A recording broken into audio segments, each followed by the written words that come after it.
kita hanya mau memperjuangkan kita punya kemauan dan keinginan, maka kehendak Allah itu tidak dapat berkuasa pada diri kita.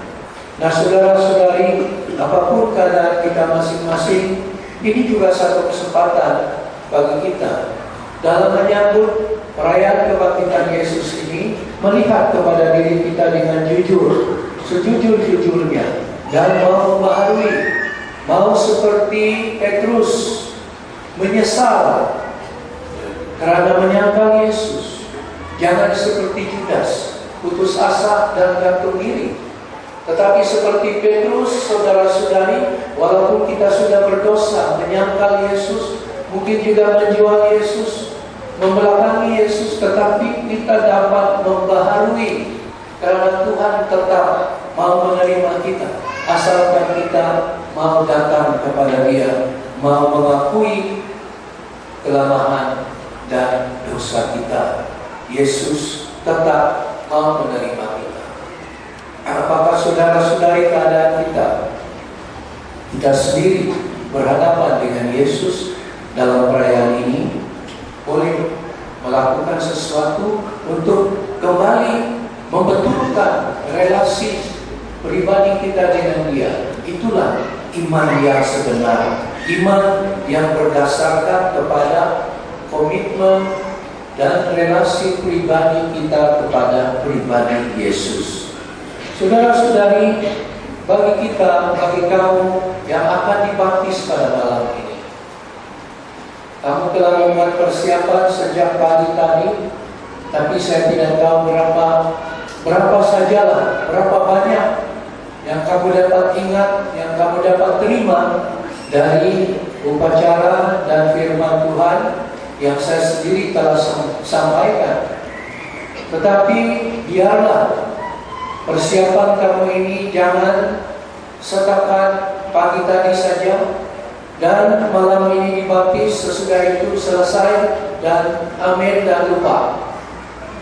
Ingatlah, saudara-saudari, pilihan pembaptisan adalah hanya pintu masuk kepada gereja, kepada keluarga Kristus, kepada gereja. Dan apabila sudah masuk dalam keluarga Kristus, perjalanan iman kamu harus kamu ingat supaya diteruskan secara pribadi dan bersama-sama. Jangan jangan sekali-kali berpikir sudah dibaptis semua selesai. Tidak, kita mesti teruskan pembentukan iman. Itu kita punya tema pastoral.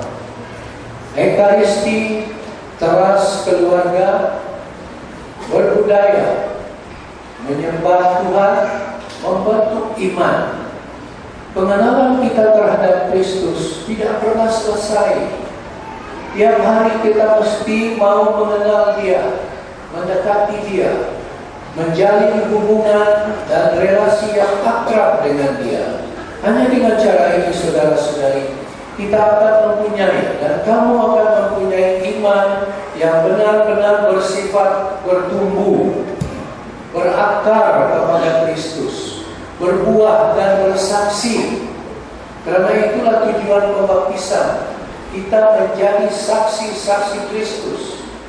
Bukan kita mau dibaptis mendapat nama-nama yang terima. Bukan kita dibaptis karena hanya mau kawin dengan pasangan Katolik. Bukan setakat itu.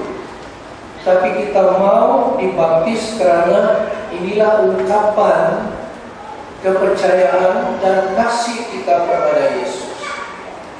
Dan perkara ini, hubungan ini harus kita tiap-tiap hari segarkan. Karena tanpa usaha memang kita akan lupa. Perlahan-lahan kita akan renggang hubungan kita dengan Tuhan. Karena itu iman kita itu harus bersifat sekali lagi bertumbuh, berakar kepada Kristus, bersaksi bagi Kristus, dan bertahan konsisten.